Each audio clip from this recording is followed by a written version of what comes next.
Thank you very much. I'd like to make a few comments about the topic that's in the news today and yesterday, and hopefully will result in some action by Congress, and that's the threats we face as a nation regarding our electoral system. One, I would like to recognize the presiding officer of the Senate, Senator Rubio, for working with Senator Ben Holland to come up with a piece of legislation called the Deter Act that I think will serve us well. If the Director of National Intelligence certifies that a foreign power, Russia or anyone else, is trying to attack our electoral infrastructure, they'll pay a heavy price. So this is July the 17th, 2018. On Friday last week, I think it was July, don't know the dates, just got back from traveling. So Friday of last week, a few days ago, the Director of National Intelligence said the following: "The warning lights are blinking red again. Today, the digital infrastructure that serves this country is literally under attack." How much more do we need as a body and as a nation to rally ourselves to act while there's still time? He indicated that our cyberspace strategies emphasize only defense and not offense as well, evoking President Reagan's Cold War approach to the Soviet Union.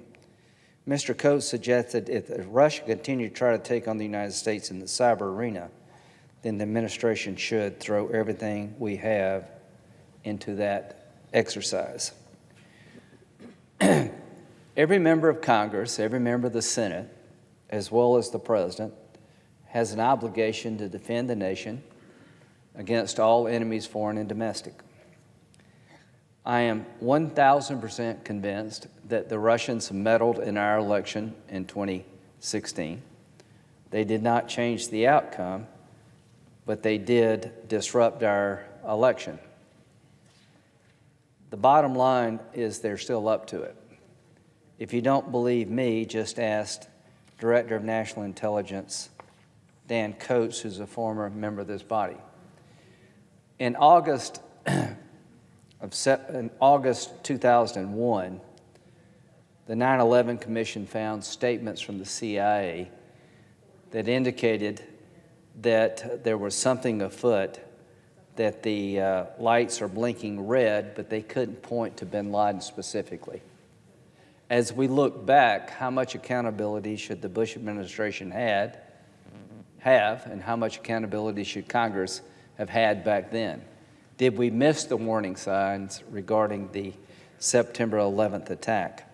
I would suggest that the chatter was strong and the threat was real, but nobody could really pinpoint it. Here's what I'm suggesting.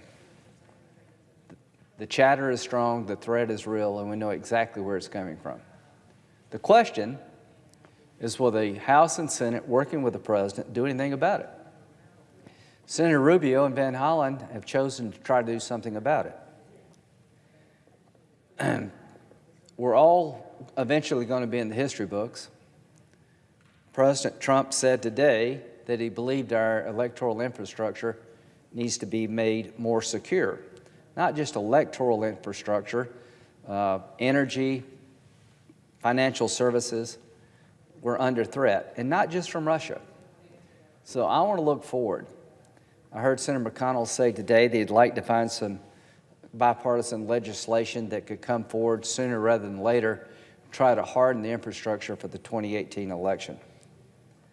The bottom line here is that we all owe it to every voter in the country and all those who are serving in the intelligence community and the military to secure our election the best we can. So I'm hoping that we'll become Team America just for a few minutes. I'm not asking my Democrat friends to give President Trump a pass, and I'm not asking my Republican colleagues to stop fighting for our agenda. I'm asking both parties to calm down and focus on the common enemy. The common enemy is Russia and countries like Russia that want to undermine our democracy, pit us one against the other, and they did it in 2016. And if you believe Dan Coates, they're going to do it again. So this meeting recently with President Trump and Putin, in my view, we missed an opportunity to really put the Russians on notice. But rather than look back, let's look forward. Today, President Trump expressed confidence in our intelligence community. I'm glad to hear that. I trust them far more than I trust Putin. And it's just not America that Putin's been trying to interfere with. It's in France and Germany and everywhere else there's a democracy. President Putin is trying to destroy alliances like the European Union, which I think has value to the United States. He's trying to break NATO, and he's attacking us here at home. Fake news, truly fake news, made up news articles to pit one American against the other, trying to steal emails from party officials and dump them into the public domain at critical times in the election.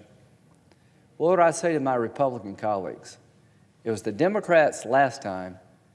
It could be us next time. It was Russia last time, and they're still up to it this time, but Iran, North Korea, China, fill in the blanks. We're all exposed. Article 5 of NATO Charter says an attack against one is an attack against all.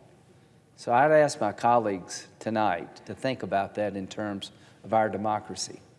An attack on one party should be an attack on all parties.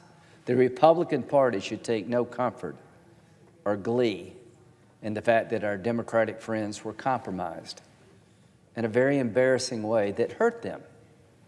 Nobody changed vote totals, but can you imagine how we would feel if the inner circle of the president was hacked and at a crucial time in the election, the information exposed?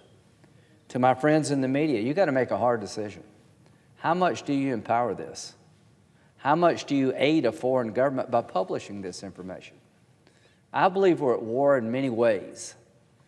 We're not at war in a direct way with Russia, but these cyber attacks are, to me, a hostile act against our country, just as much if they had launched a conventional attack. And they're going to continue to do this until they pay a price. I would like us to come together, not only harden our infrastructure to make sure that 2018 cannot be compromised by a foreign power, but also to make countries like Russia pay a price.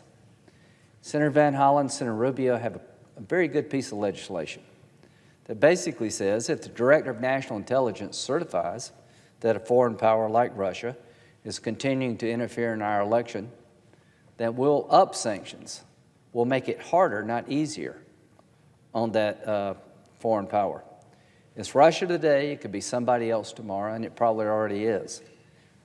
So rather than taking the moment and dividing us about what President Trump said or didn't say, why don't we use this as an opportunity to listen to the professionals, not the politicians? Senator Rubio is on the Intelligence Committee. I'm very proud of the work they've accomplished. They made a bipartisan finding that Russia did meddle in the 2016 election with a view of trying to help Trump over Clinton, but there's no evidence it changed the outcome. The bottom line for me is that if we don't come together now, this is the end of July, the 17th of July, we have precious days left to take action that could protect the 2018 election cycle. The worst thing that can happen in a democracy, if there's somebody vote to be stolen or the information provided to the public be tainted in a fashion by some foreign entity to pit one American against another. We do enough of that ourselves. We don't need anybody else's help.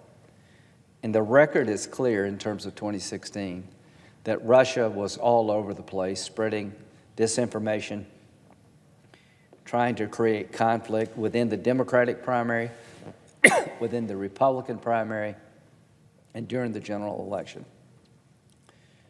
November will be here before you know it. And here's what we have to ask ourselves as a body and eventually be held accountable by the public in history. What did we do in July to answer the alarm raised by Director Dan Coates about the red lights or the warning lights are blinking red. I see attacks on critical infrastructure going on today, and I will expect them to continue, and we need to up our game as a nation. I don't know how any of us can go to our constituents in November and say that we answered Dan Coates' call if we do nothing. So I would hope that Senator McConnell and Senator Schumer could find a way to come up with a common agenda, maybe starting with the Rubio-Van Hollen bill, to see if there's common ground to deal with a common problem. I would ask President Trump not to look backward, but to look forward. I have no doubt that you won the election, Mr. President, in 2016. The Russians didn't beat Ms. Clinton. You did. But what they're up to now can jeopardize our democracy, and we're just a stone's throw away from them changing vote totals. Senator Rubio knows this better than I because he's on the Intelligence Committee, but they're already infiltrating voter registration files. It would not be much of a leap to have some votes flipped through cyber attacks. So we have a chance in the coming days, working together, not against each other, to find solutions to this problem. I'm sure whatever we come up with will not be perfect, but at least we tried. The one thing I cannot live with is not trying. I've known Dan Coates for well over a decade. Secretary Pompeo, the entire national security team, Senator Burr, Senator Warner, Senator Rubio, they all tell us the same thing. Our critical infrastructure is under attack by foreign powers, Russia being the leader. The question for us is, what did we do about it? I'm hoping next week that the President will call the Congress together in a bipartisan fashion to come up with some preventive measures to protect our infrastructure when it comes to the November election, and that we as a nation try to figure out what the rules of engagement are going to be. Not just defend ourselves from aggression, but punish the aggressor. I don't have all the answers. I'm not suggesting this is my area of expertise, because it is not. But I am smart enough to know that what Russia did in 2016, they're going to continue until somebody makes them pay a heavy price. And it's just not Russia. It could be Iran, China, North Korea, other bad actors. I don't know how as a body we can live with ourselves if we don't try to heed Dan Coates' warnings. And they're just not given by him. They're given by those who work for him, who are non-political, who've made it their life's work to find ways to protect this nation. So, Mr. President, you have a chance to bring the Congress together, challenge us to work with you to find solutions to this looming threat, better ways to defend American critical infrastructure when it comes to our 2018 election, and challenge us to work with you. I hope we'd be smart enough to meet that challenge, and I hope you will issue that challenge. You're the most special person in our constitutional democracy when it comes to national security. You are the commander-in-chief. You rightly criticized President Obama for being slow when it came to reacting to Russian interference in 2016. I'm sure that was a hard call for President Obama. But there's no doubt in my mind that you and the Senate and the House are now on notice by your own intelligence services that Russia is interfering now and will continue to do so up to 2018 and beyond unless somebody stops them.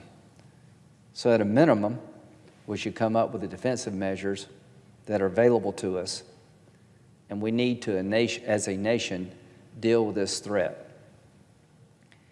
I'm not worried about a foreign power taking over our country in a conventional military fashion.